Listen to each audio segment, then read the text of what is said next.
In this video, I'm going to give you 5 questions that you can use to destroy any argument. But the most important argument for you to destroy is your own. This channel is always about critical thinking, clear thinking, problem solving, decision making, and discovering those literal and metaphorical treasures in the world and in our lives. And that's what I want to help you use these 5 questions to do. And we're going all the way back to the ancient world in order to do it.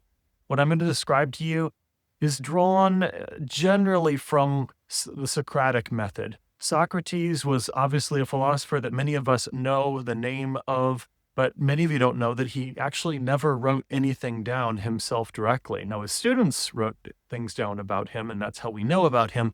But Socrates himself was known as seeking truth and engaging in dialogue through a questioning format. And what I'm going to share with you in this video are the 5 questions that maybe not word for word came exactly from Socrates, but they represent the spirit of how he oftentimes approached things. And in other videos, I will go into the Socratic method in more detail with a little bit more nuance, but these 5 questions can help anyone at any stage. Now, questions are what I would call the shovel that you use to dig up the treasure of truth. And that's what we want to actually do when we're asking these questions. The first question that you want to ask, and this is specifically when we're trying to get at some kind of truth claim, we're trying to seek understanding, is when you or someone else makes a truth claim, a claim that something is true, something is here rather than here, something should be done one way versus another way, something is better than another thing, then the first question that you want to ask is, how do you know that this is true? And it's such a simple question, but it leads us into an interesting part of the conversation. Because very quickly, if you try to answer that question, how do you know that this is true? It's going to begin to surface how much you actually have to support your position, how much work you've actually done, and how much work you might still need to do. Or if you're in dialogue with another person and you're asking this question, it's going to get to, what is their actual evidence? What is the evidence that you or they have that led you to believing that something is true or not? And the reality is that today, oftentimes people believe things and people assert certain truth claims simply because they've heard it from other places.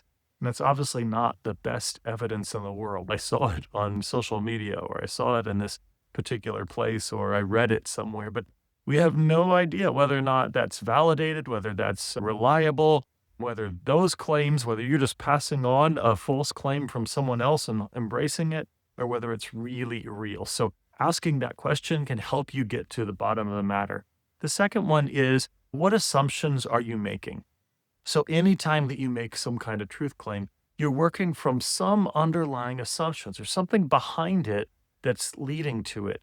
So if, for example, I think I'm making a claim that the state of Nebraska is better than the state of Wisconsin, I'm going to ask some assumptions. How do you define better? And what do you help me understand a little bit more about the assumptions that you're making? Maybe you're a person that really likes wind and flat terrain, and those are your criteria. So I'm going to get at a better understanding of what you actually mean when you make that truth claim by asking you that question, what assumptions are you actually making?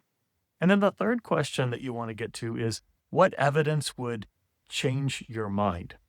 And what this does, it helps dislodge us and the other person if we're just holding to something because it's the company line. It helps us get to understand whether or not this truth claim that someone's holding on to is something where they've actually done the homework, they've really thought through it, whether it's a kind of conviction that they're unwilling to change or budge on regardless of what evidence you would provide.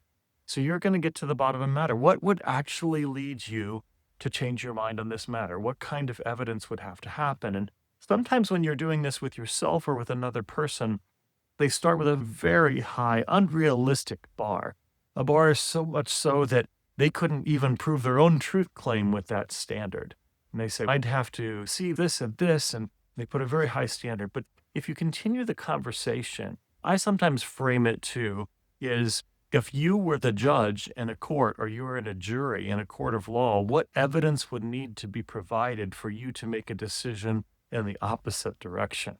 putting you into this position of having a moral responsibility for it being right and for it being true. That kind of framing I find to be really helpful in just progressing the conversation. And again, this is a conversation I have with myself more than I have with anyone else. And I think that's actually the most important conversation, so that we're checking our own truth claims and we're helping deepening our own understanding and clarify what is true and what really is not. The fourth question then is, what would someone who disagrees with you say? So what are the other positions out there? And this is a question that's inviting you or the other person to take the vantage point of other individuals, to start to understand, okay, there are arguments for this position, but are there arguments for other positions as well? And what would they say? And it tests to see whether or not you've done your homework, whether you've taken the time to really dig in and find out some of the different perspectives and why those are held and why you hold to yours in contrast to that. And sometimes it can help give you a little bit of appreciation. It doesn't necessarily mean your goal isn't to get people to change their mind all the time. Your goal is to discover truth wherever it may be found. And that involves asking these kinds of questions. What would someone who disagrees with you say? And that can lead to a really neat conversation.